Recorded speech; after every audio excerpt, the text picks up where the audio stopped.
Hello welcome students. Make it easy skill online platform पर आप सभी का स्वागत है। जैसा कि हम पहला सेक्शन भूगोल का कवर कर रहे थे, उसमें हमने कुछ टॉपिक कवर किए। इसके बाद में नेक्स्ट अपना टॉपिक जो है अपन राजस्थान पॉलिटी से लेते हैं। 7 टॉपिक हैं राजस्थान पॉलिटी के अंदर, 7 टॉपिक हैं। तो छोटे छोटे टॉपिक हैं, डायरेक्ट और इंटरलिंक नहीं है। सबसे इंपॉर्टेंट बात तो कि इंटरलिंक नहीं है, तो आप इजीली समझ पाओगे। तो आज अपन राजस्थान पॉलिटी से टॉपिक लेते हैं, लोक सेवा गारंटी अधिनियम। इंडिपेंडेंट टॉपिक है, इजीली समझ पाओगे, छोटा टॉपिक है और एक क्वेश्चन आपको डायरेक्ट उठा लेता है इसमें से, ठीक है। अच्छा, एक इंपॉर्टेंट आपको अनाउंसमेंट और बता देता हूं मैं कि जो टेस्ट सीरीज के रिगार्ड है, आपको जो है टेस्ट सीरीज जो है अवेलेबल होगी। मेक इट इजी जो स्किल है एप्लीकेशन, उस पर अवेलेबल हो जाएगी आपको। तो आपका 40 मार्क्स का सेक्शन है, इसमें आपको ज़्यादा से ज़्यादा प्रैक्टिस करनी है और सर जो है आपका अनाउंसमेंट करवा देंगे इसका। टेस्ट सीरीज का मैक्सिमम आपको प्रैक्टिस करनी है। मैक्सिमम चांस यही रखेंगे कि जो क्वेश्चन पुट करते हैं, आप मान लो 300 350 क्वेश्चन अगर प्रैक्टिस करते हो तो वहाँ से क्वेश्चन उठे, इन 40 क्वेश्चन में से मैक्सिमम क्वेश्चन उठे, वहाँ से डायरेक्ट क्वेश्चन उठे, ठीक है। तो आपको क्वेश्चन का बेनिफिट हो। तो अपन शुरू करते हैं। देखना, राजस्थान पॉलिटी से अपना आज जो राजस्थान पॉलिटी का सेक्शन है, पॉलिटी वाला सेक्शन है, 4th सेक्शन था राजस्थान जीके के अंदर, उसका आज अपना टॉपिक लेते हैं अपन, राजस्थान लोक सेवा गारंटी अधिनियम 2011। ठीक है, कब आया था? 2011 के अंदर। इसके बारे में डिटेल बताऊंगा आपको मैं, ठीक है। ये आपका राजस्थान पॉलिटी का सेक्शन था। इसके अंदर जो 7th आप नंबर का जो था, आपका 7th नंबर का जो सेक्शन था, उसमें हम ये वाला जो टॉपिक है राज्य लोक सेवा गारंटी अधिनियम 2011, इसको कवर करेंगे आज, ठीक है। कंप्लीट हो जाएगा।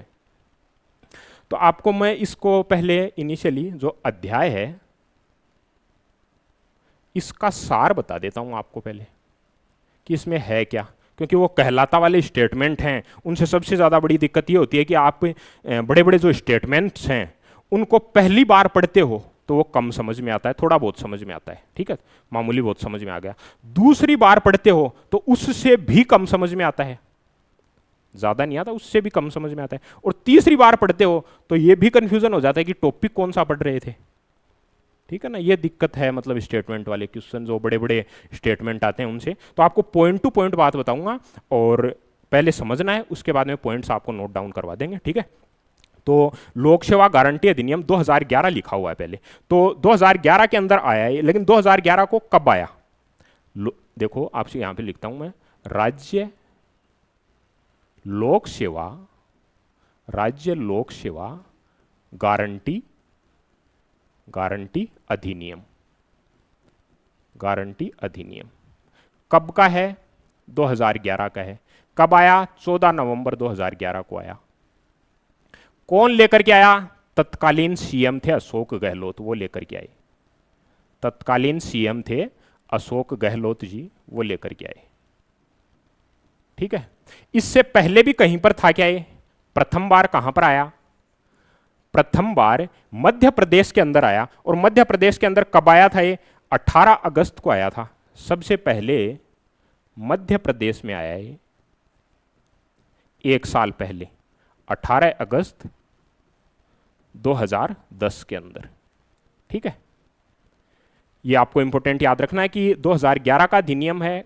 तत्कालीन सीएम कौन थे और पहली बार कहां पर आया? ये है क्या? लोक सेवकों को रिस्पॉन्सिबल बनाना, वो अपने कार्य के लिए रिस्पॉन्सिबल रहे, सरकार जो योजनाएं चला रही है वो जनता तक पहुंचे। लोक सेवा एक माध्यम है, जो सरकार योजनाएं लाती है उनको इम्प्लीमेंट करने का काम उनका है। तो वो इम्प्लीमेंट करने में भ्रष्टाचार ना करें और जनता तक काम पहुंचे, उसके लिए लाया गया लोक सेवा गारंटी अधिनियम। आप गए किसी भी सरकारी कार्यालय के अंदर, आपको जो योजनाएं सरकार ने चलाई उनका लाभ नहीं मिल रहा, कहाँ पर बोलोगे आप, कहाँ पर करोगे? तो उसके लिए जागरूक बनाने के लिए जनता को क्या कुछ है, सारा प्रोसेस बताऊंगा। इसका जो मेन थीम है, जड़ है, वो बताऊंगा। इसके बारे में ध्यान से सुनते जाना, उसके बाद में जो पॉइंट वाइज है अपन देख लेंगे, ठीक है। तो ये था कि लोक सेवकों को रिस्पॉन्सिबल बनाना है, उसके लिए ये आया, ठीक है। तो शुरू में आया तो मतलब ये कितने विभागों के अंदर आया, कितनी सेवाएं इनके अंदर दी गई विभागों के अंदर, वो इंपॉर्टेंट है। तो विभाग लिखना देखो शुरू के अंदर कि कितने विभागों के अंदर। देखो शुरू के अंदर ये 15 विभागों के अंदर, राजस्थान की बात चल रही है, 15 विभागों की 108 सेवाएं शुरू में आया तब, शुरू में आया तब, ठीक है। उसके बाद में इंप्लीमेंट होता है और इस 15 विभाग से इसके अंदर विभाग बढ़ करके हो जाते हैं आपके 18 विभाग हो जाते हैं, ठीक है, पहले 15 विभागों में आया, फिर 18 विभाग हो जाते हैं और 18 विभागों की 153 सेवाएं, 153 सेवाएं, ये अपडेट होकर हुआ। शुरू में आया तब 15 विभागों की 108 सेवाएं थी, उसके बाद में अपडेट हो जाता है और अपडेट होने के बाद में 18 विभागों की 153 सेवाएं। अच्छा, वर्तमान स्थिति क्या है? वर्तमान के अंदर 25 विभाग हैं, 25 विभाग हैं और 221 सेवाएं हैं। और इनका लक्ष्य क्या है? आगामी लक्ष्य इनका कितना है कि 25 विभाग किए इन्होंने वर्तमान के अंदर, तो इनका आगामी लक्ष्य कितना है? इनका 27 विभाग करने का आगामी लक्ष्य है कि 27 विभाग को अंदर जो 287 सेवाएं हैं, ये इनका आगामी लक्ष्य है, ये इनका आगामी लक्ष्य है। तो इंपॉर्टेंट याद रखना, शुरू में 15 विभाग 108 सेवाएं, उसके बाद में 18 विभाग 153 सेवाएं, उसके बाद में वर्तमान स्थिति, ये वर्तमान स्थिति पूछ सकता है, 25 विभाग की 221 सेवाएं और आगामी लक्ष्य कितना है? 27 विभाग हैं उनकी 287 सेवाएं, ये इनका आगामी लक्ष्य है। ठीक है, तो ये आपको कलर विजिबल है ना? कलर विजिबल है। पेन को मैं थोड़ा और मोटा कर लेता हूं पेन, ठीक है। स्क्रीन विजिबल है ना आपको? नेक्स्ट देखना कि इसका उद्देश्य क्या है, इसका अधिनियम का उद्देश्य क्या है। मेन पॉइंट्स आपको बता रहा हूं। उद्देश्य यही है कि भ्रष्टाचार को कम किया जाए, लोक सेवकों को रिस्पॉन्सिबल बनाया जाए और जनता है वो अपने हक के लिए, अपने अधिकारों के लिए जागरूक हो और वो आवाज़ उठाए। उसके लिए ये लोक सेवा गारंटी अधिनियम आया कि अगर आपका सरकारी कार्यालय में काम नहीं हो रहा है तो आप किस प्रोसेस को फॉलो करोगे, किसको बोलोगे, उसके लिए है ये। ठीक है, ये इसका उद्देश्य है। उद्देश्य याद रखना, ठीक है क्या वो पता होना चाहिए आपको। अच्छा, इसमें प्रक्रम क्या है, किस हिसाब से ये होगा, अपील कैसे होगी, इंपॉर्टेंट है याद रखना। मान लो आप प्रक्रम के बारे में ही पूछ लेगा आपको, मतलब इनसे क्वेश्चन आएंगे या फिर जो बेसिक से क्वेश्चन आ जाते हैं या इस प्रक्रम से कि क्या प्रोसेस है इसका, ठीक है, प्रक्रिया क्या है आवेदन की। मान लो आपने किसी भी डिपार्टमेंट में अप्लाई किया, वो कहलाता वाले बड़े बड़े स्टेटमेंट आएंगे, यहाँ पर भी लिखे हुए हैं, लेकिन मैं बता रहा हूँ वो याद नहीं होंगे, शॉर्ट में सारांश बता रहा हूँ, उसको ध्यान से सुनने ला, पूरा कंप्लीट समझ में आ जाएगा, ठीक है ना। तो प्रक्रम के बारे में बताता हूँ कि शुरू में आपने किसी भी डिपार्टमेंट में अप्लाई किया, आपका काम नहीं होता है, आपने किसी भी डिपार्टमेंट में अप्लाई किया और आपका काम नहीं होता है, तो आप 30 दिवस के अंदर एप्लीकेशन डाल दोगे, 30 दिवस के अंदर एप्लीकेशन डाल दोगे संबंधित विभाग के अंदर, ठीक है। ये इस संबंधित विभाग का जो उच्च अधिकारी है वो 21 दिवस में, इससे बड़े जो अधिकारी हैं जो संबंधित विभाग के, वहां आप एप्लीकेशन डाल दोगे तो 21 दिवस के अंदर वो आपकी शिकायत का निस्तारण कर देगा, ठीक है। पहली पॉसिबिलिटी है, ये पहला अपीलीय अधिकारी है। किसको एप्लीकेशन दोगे? अपीलीय अधिकारी, संबंधित विभाग का अपीलीय अधिकारी होता है वहां पर, तो उसको आप एप्लीकेशन दोगे तो वो आपकी शिकायत के 30 दिन, शिकायत का अपना कंप्लीट हो गया, आप 30 दिन का प्रोसेस है, उसमें आपका काम नहीं हुआ तो आप दोगे एप्लीकेशन अपीलीय अधिकारी को, ठीक है। 21 दिवस में वो आपका जो है 30 दिन से शुरू होगा, मतलब आपका 30 दिन कंप्लीट होगा, उसके बाद में 21 दिन बाद में वो आपका शिकायत का निस्तारण कर देगा। कौन कर देगा? प्रथम अपीलीय अधिकारी। ये प्रथम अपीलीय अधिकारी है, प्रथम अपीलीय अधिकारी। अगर ये 21 दिन के अंदर नहीं करता है, ये 21 दिन के अंदर आपकी शिकायत का निस्तारण नहीं करता है, तो आप क्या करोगे कि अगले 21 दिन के अंदर आपका शिकायत का निवारण नहीं होता है तो आप अगले अपीलीय अधिकारी को 60 दिवस के अंदर, इंपॉर्टेंट याद रखना, जो भी बोल रहा हूं ये डेट बोल रहा हूं, दिवस बोल रहा हूं, वो इंपॉर्टेंट याद रखना आपको कि 60 दिवस के अंदर आप जो है प्रथम अपीलीय अधिकारी की, मैंने पहले अपीलीय अधिकारी को दिया और उसने मेरी सुनवाई नहीं की, तो 60 दिवस के अंदर, पहले जो 21 दिन कंप्लीट होने के बाद में 60 दिवस के अंदर आप दूसरे अपीलीय अधिकारी को दे सकते हो अपना, ये दूसरे अपीलीय अधिकारी है उसके लिए, ठीक है। अच्छा, ये क्या एक्शन लेगा दूसरे अपीलीय अधिकारी? ये इस पहले वाले अपीलीय अधिकारी पे, ये इसी संबंधित विभाग का प्रथम अपीलीय होगा और इसी संबंधित विभाग का दूसरा अपीलीय अधिकारी होगा, ठीक है। जिस विभाग में आप अप्लाई किए हो उसी विभाग के होंगे। ये इसके विरुद्ध दंड का प्रावधान कर सकता है कि 500 रुपये से लेकर के 5,000 रुपये तक, ये 5,000 रुपये तक इस पर आर्थिक दंड लगा सकता है, ठीक है, अगर ये गलत पाया जाता है तो।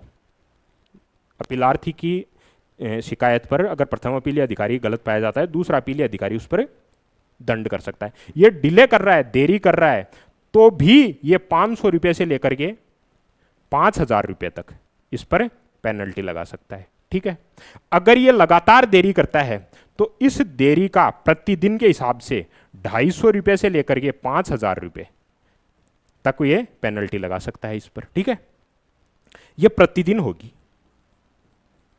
और इस प्रतिदिन के अंदर क्या है कि अवकाश जो है ना, अवकाश सम्मिलित नहीं होंगे, अवकाश होंगे वो एक्सक्लूड होंगे। जो सरकारी जो छुट्टियां हैं उनको एक्सक्लूड रखा जाएगा इससे।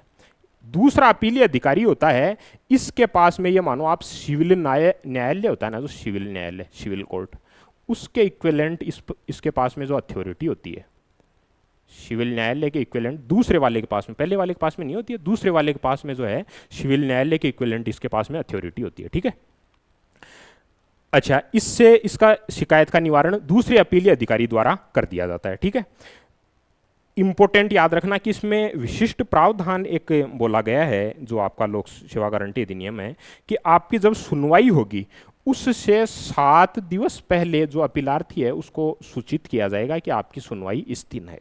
तो किस दिन सुनवाई है वो अपीलार्थी को पता लगेगा, मतलब 7 दिवस पहले। ठीक है, तो ये इंपॉर्टेंट याद रखना है कितने दिवस पहले इसको। ठीक है, इसमें कोई एप्लीकेशन फ़ी भी लगती होगी, जब अधिनियम है, कोर्ट कचहरी का चक्कर है, तो कुछ फ़ी भी लगता होगा। तो आपको बताऊं मैं कि शुल्क वगैरह जो है ना, शुल्क जो है इसके अंदर कोई शुल्क नहीं है, कोई भी शुल्क नहीं लगेगा। सारे प्रोसेस का कोई शुल्क, जितना ही प्रोसेस बताए उसका कोई शुल्क नहीं है। ये इसकी सबसे बेहतरीन बात है, ताकि जनता अपने अधिकारों के लिए आगे आए। उनके साथ में सरकारी विभाग में लोक सेवक द्वारा कोई कार्य नहीं किया गया है तो वो अपीलार्थी, जो अपीलीय अधिकारी है, वहाँ पर आवेदन दे अपना, उसके लिए प्रमोट करने के लिए। अच्छा, ये सारा प्रोसेस, ये प्रोसेस होता है, कब शुरू हुआ कब ख़त्म हुआ, इसके बारे में ये सारा मैंने आपको बताया है ना। इसके कुछ सीमाएं हैं कि सारा मैंने आपको बताया है, प्रोसेस बताया, इसमें कुछ ड्रॉबैक भी होंगे, लूप होल्स भी होंगे। क्या सीमाएं हैं इसके अंदर? अब इस प्रोसेस के अंदर ही सीमाएं छुपी हुई हैं, आप ध्यान से देखना। मैंने क्या बोला आपको कि प्रथम अपीलीय अधिकारी को दिया, फिर दूसरे अपीलीय अधिकारी को दिया। ये प्रथम अपीलीय अधिकारी है, ये संबंधित विभाग का ही है। अब संबंधित विभाग का ही है तो सेम डिपार्टमेंट में जिसके अंडर वो काम कर रहा है लोक सेवक, वहाँ पर तो ये प्रथम अपीलीय अधिकारी को ही जैक लगवा लेगा। वो अपने डिपार्टमेंट के आदमी को क्यों पेनल्टी लगाएगा? समझ में आई बात? इस प्रोसेस के अंदर ही कमियां छुपी हुई हैं। अच्छा, मैं बोल रहा हूँ कि दूसरे अपीलीय अधिकारी है, वो भी इसी संबंधित विभाग का उच्च अधिकारी होता है, तो ये अपने जूनियर पर क्यों पेनल्टी लगाएगा? एक फेवर ले सकता है, पॉसिबिलिटी है ना कि ये फेवर ले सकता है, लेगा नहीं लेगा, ले सकता है नहीं ले सकता है, एक अलग मैटर है, लेकिन ये पॉसिबिलिटी तो है कि ये अपने जूनियर का पक्ष ले सकता है कि भाई जो अपीलार्थी है उसी की साइड कुछ गलतियां हुई होंगी, तभी जो है हुआ होगा कुछ गलत, वरना अपने जो जूनियर है उसका ये पक्ष ले सकता है। ठीक है, और इस जो एक्ट को लेकर के अब आपके सिलेबस में डाला गया है, तो जनता में इतनी अवेयरनेस है नहीं कि वो अपने अधिकारों को जानती नहीं, तो इस वजह से भी एक चैलेंज है। तभी इसको जो है आपका पाठ्यक्रम के अंदर शामिल करके कि ज़्यादा से ज़्यादा प्रमोट किया जाए इसको, ताकि लोगों को पता लगे, अपने अधिकारों के बारे में पता लगे। ये तो इसकी सीमाएं हैं। इसमें सुधार क्या किया जा सकता है? तो सुधार का देखो ये है कि इसके अंदर आपने ये बोला कि ये संबंधित विभाग के ही अधिकारी होंगे, तो आप इनको स्वतंत्र क्यों नहीं बनाते? आप इनको स्वतंत्र क्यों नहीं बनाते कि जो भी जज है यहाँ आप उसको इस डिपार्टमेंटल व्यवस्था से अलग करो, आप डिपार्टमेंटल व्यवस्था से अलग करो, तो जनता में अपने आप ही अवेयरनेस बनेगी, अपने आप ही ये होगा कि यहाँ से जो मेरे को जजमेंट मिलेगा वो सही होगा। ये इनका भी तो लूप होल है कि इनको भी तो इसमें सुधार करना चाहिए। तो ये सारा लोक सेवा गारंटी अधिनियम था, यहाँ पर मैंने आपको लिख के बता दिया कितने दिवस के अंदर क्या प्रोसेस है, कितने विभाग में शुरू हुआ, कब आया, पहले कब आया, इनका जुर्माना वगैरह कितना है, किसके इक्विवेलेंट, किसके पास में अथॉरिटी होती है, इसके लूप होल्स क्या हैं इन सेंस ऑफ मतलब जो सुप्रीम अथॉरिटी जो जज दे रही है, जजमेंट दे रही है, उसके पास में क्या है और जनता की साइड से इसमें क्या इम्प्लीमेंट किए जाने चाहिए, वो सारा मैंने आपको इस प्रोसेस के अंदर लिख के बताया। अब देखना इस सारांश को आप एक बार जैसे स्क्रीनशॉट ले लो, चाहे इसको लिख लेना आप। अब देखो, फटाफट देखना, सारा जो प्रोसेस बताया उसको मैच करते जाना। कौन लेकर के आया अधिनियम? सीएम गहलोत लेकर आए, तत्कालीन सीएम जो थे। कब लेकर के आए? 18 नवंबर 2011 को लेकर के आए। ठीक है। पहला राज्य कौन सा जो लेकर के आया? मध्य प्रदेश लेके आया 18 अगस्त 2010 को। कौन से विभाग, कितनी सेवाएं? 15 विभाग 108 सेवाएं, फिर 18 विभाग हुए 153 सेवाएं। वर्तमान स्थिति है और प्रस्तावित ये है। ठीक है, लिखवा दिया था ये। अधिनियम का उद्देश्य क्या है? लोगों को अपना राइट्स पता लगे, समाधान हो जनता का, और भ्रष्टाचार वगैरह ना फैले, और जो सरकार की योजनाएं हैं वो आगे तक पहुंचे और उनका समाधान हो। इनके मुख्य प्रावधान क्या हैं? पहली अपील मैंने बोला था आपको कि 30 दिवस के भीतर जो है प्रथम अपीली अधिकारी के समक्ष प्रस्तुत कर सकता है। वो 21 दिवस के भीतर जो है उसका निस्तारण करेगा। 30 दिवस के अंदर प्रथम अपीली अधिकारी को अपील की जाएगी और 21 दिवस के भीतर वो शिकायत का निस्तारण करेगा। अगर नहीं करता है तो दूसरी अपील की जाएगी, और दूसरी प्रथम अपील के विरुद्ध वो 60 दिन के अंदर, पहली मतलब जो 21 दिन वाला प्रोसेस हो गया उसके बाद में 60 दिवस के अंदर जो है दूसरा अपीली अधिकारी है उसको की जा सकती है। ठीक है। दूसरा अपीली अधिकारी क्या करेगा कि ये 500 से लेकर 5,000 रुपये तक का जुर्माना लगा सकता है। अच्छा, अगर निर्धारित समय सीमा में जो टाइम फ्रेम दिया गया 21 दिन का उसमें नहीं करता है तो भी समान 500 रुपये से 5,000 रुपये तक जुर्माना लगाया जा सकता है। बता दिया बात। अगला वाला था कि अगर डिले करता है तो कितने टाइम तक और क्या क्या इसके अंदर जुर्माना रहेगा, कि 250 से लेकर 5,000 रुपये तक जुर्माना प्रतिदिन। ठीक है। और दूसरा अपीली अधिकारी के पास में किसके इक्विवेलेंट अथॉरिटी होती है? सिविल न्यायालय के जो है उसके बराबर उसमें अधिकार होते हैं। ठीक है, ये भी बात बता दी थी आपको। इसमें अवकाश हैं उनके दिनों को इंक्लूड नहीं किया जाएगा, छुट्टियां हैं जो सरकारी उनको इंक्लूड नहीं किया जाएगा, ये बात लिखवाई आपको। इसके बाद में इसमें विशिष्ट प्रावधान क्या है अपील के बारे में, कि जो सुनवाई की तारीख के 7 दिन पूर्व जो है उसको सूचित किया जाएगा, लिखा है आपको।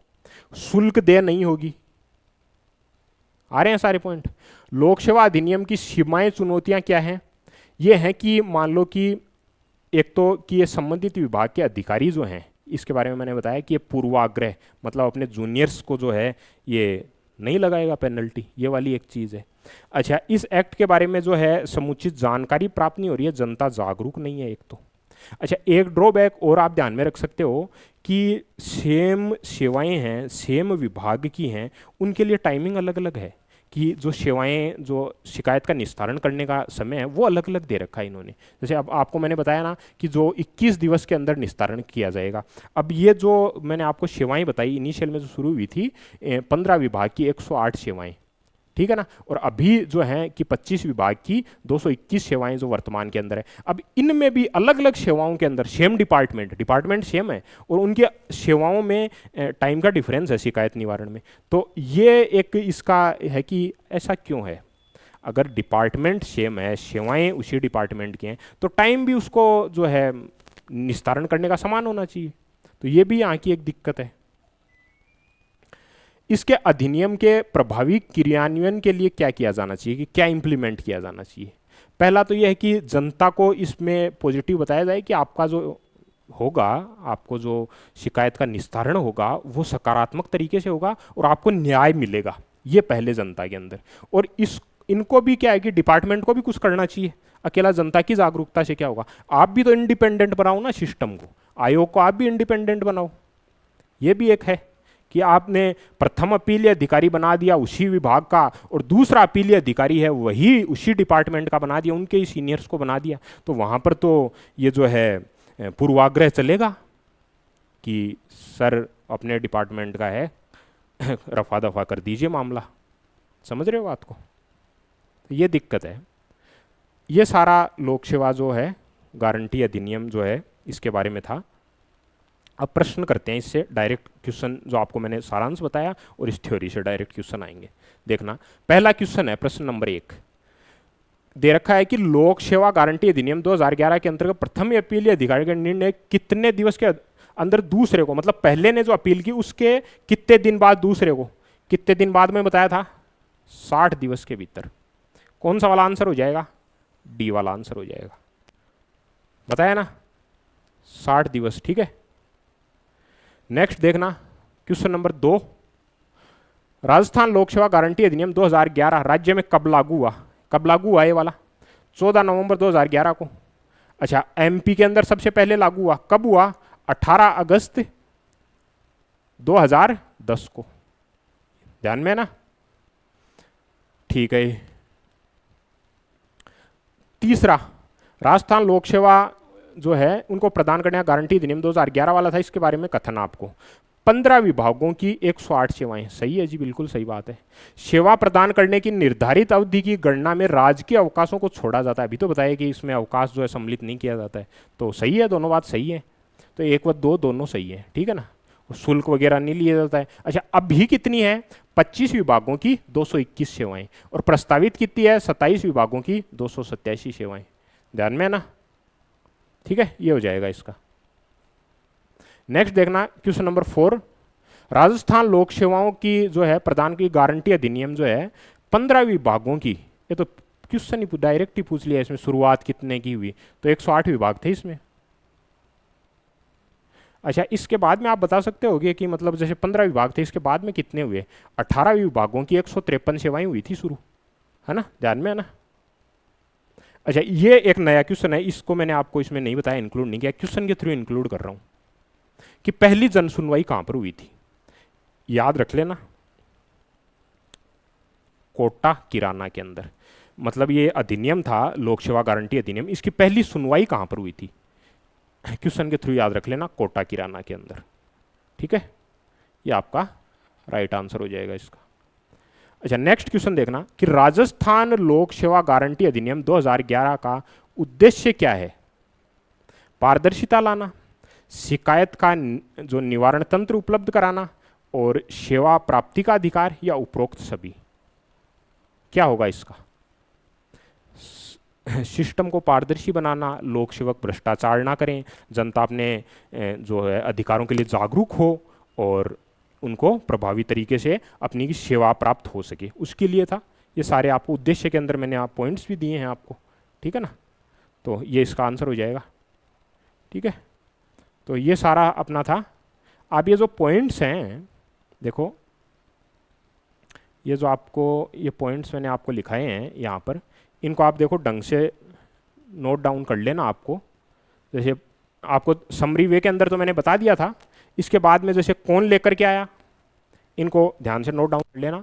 कब लेकर के आया, सबसे पहले कहाँ पर आया, किन विभागों के अंदर आया, उद्देश्य क्या क्या हैं, प्रथम अपील कैसे की जाएगी, दूसरी अपील कैसे की जाएगी, कितना कितना जुर्माना लगेगा, अवकाश वगैरह सम्मिलित हैं, दूसरे अपीली अधिकारी के लिए बताया गया है। अच्छा, अपील के संबंध में विशिष्ट प्रावधान की 7 दिनों के अंदर जो है उसको सूचित किया जाता है और शुल्क वगैरह देनी होता है। चुनौतियाँ क्या हैं इनके सामने, इनकी सीमाएँ क्या हैं, और इनके लिए सुझाव क्या, इम्प्लीमेंट क्या किया जाना चाहिए, स्वतंत्र आयोग बनाया जाना चाहिए। तो ये सारा जो है वो आप नोट डाउन करके रख लेना इंपॉर्टेंट पॉइंट। तो आपको मैंने सारे इंपॉर्टेंट पॉइंट्स बताए इसके बारे में, जो है लोक सेवा गारंटी अधिनियम के बारे में, और इनके क्वेश्चंस वो हैं जो विगत वर्षों में पूछे गए हैं RMSSSB द्वारा या फिर जो पब्लिक सर्विस कमीशन है RPSC उनके द्वारा पूछे गए हैं। तो ये इंपॉर्टेंट सेशन आप इंक्लूड कर लेना इसको, और अपने नोट्स इंक्लूड कर लेंगे इसके अंदर, ठीक है। Okay dear, thank you.